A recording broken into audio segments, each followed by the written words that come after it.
नमस्कार, Ashwini Rana, founder voice of banking. आज हम बात करेंगे प्रधानमंत्री मोदी जी की, जिन्होंने कल देश की जनता को कुछ सुझाव दिए हैं और कुछ ऐसे सुझाव ताकि देश की जो अर्थव्यवस्था आज अच्छी है वो भविष्य में भी अच्छी रह सके।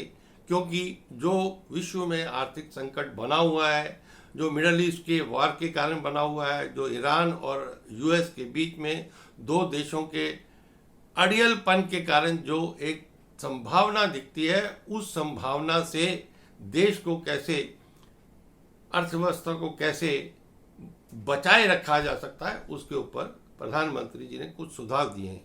उनका कहना है कि पेट्रोल डीजल को कम से कम इस्तेमाल किया जाए, वर्क फ्रॉम होम हो, फॉरेन ट्रैवल को कम किया जाए, गोल्ड को कम खरीदा जाए, किसान जो है वो जो स्वदेशी खाद का प्रयोग करें और जनता भी स्वदेशी सामान का उपयोग करे। तो इसके पीछे सबसे बड़ी बात क्या है कि भाई आज देश की अर्थव्यवस्था अच्छी है, लेकिन अगर कुछ आंकड़े अगर हम देखें तो पिछले 5 महीनों में जो फॉरेन इन्वेस्टर्स हैं उन्होंने 2 लाख करोड़ रुपए से ज़्यादा हमारे यहाँ से निकाल लिया है।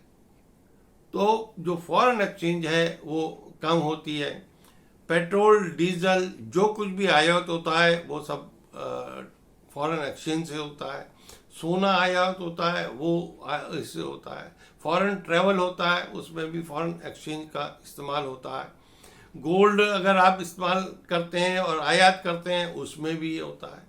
फर्टिलाइज़र है वो भी इस्तेमाल जो कर रहे हैं वो भी ज़्यादातर आयात होता है, वो भी फॉरेन एक्सचेंज के कारण है। अब फॉरेन एक्सचेंज देश से निकल रही है, लेकिन उसके बाद भी 690 बिलियन डॉलर का रिजर्व भारत के पास है। भारत की स्थिति आज अच्छी है, लेकिन वो ऐसी पूरी जो आर्थिक व्यवस्था बन रही है विश्व में उसके कारण से बिगड़े नहीं, उसके कारण से इस प्रकार के सुझाव दिए हैं ताकि जनता अगर उसको मानती है तो निश्चित रूप से देश की अर्थव्यवस्था जो है वो स्टेबल रह सकती है।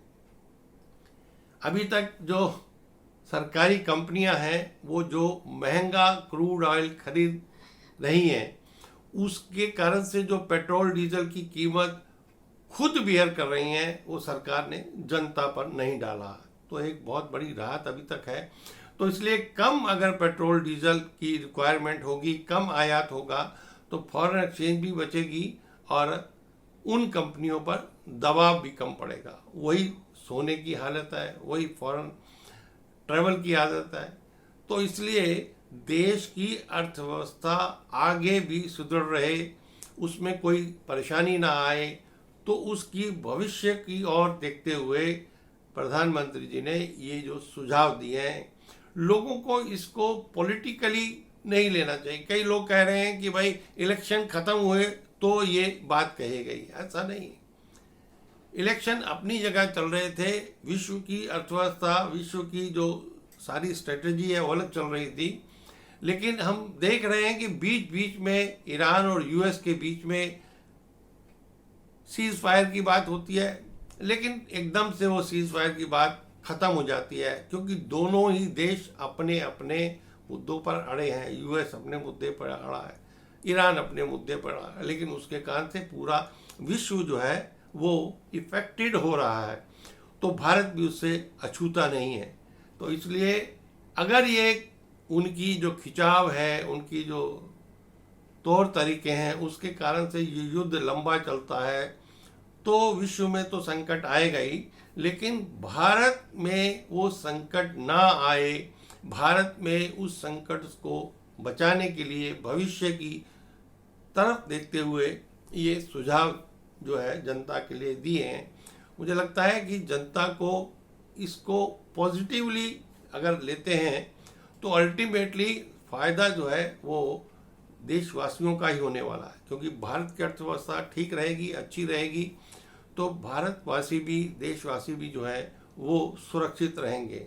क्योंकि हम देख रहे हैं कि आसपास जो देश हैं उनकी हालत क्या होती है, क्योंकि वहाँ फॉरेन रिजर्व नहीं है। फॉरेन रिजर्व नहीं है, पैसा नहीं है, तो आप पेट्रोल डीजल ज़्यादा दिन तक मंगा नहीं सकते।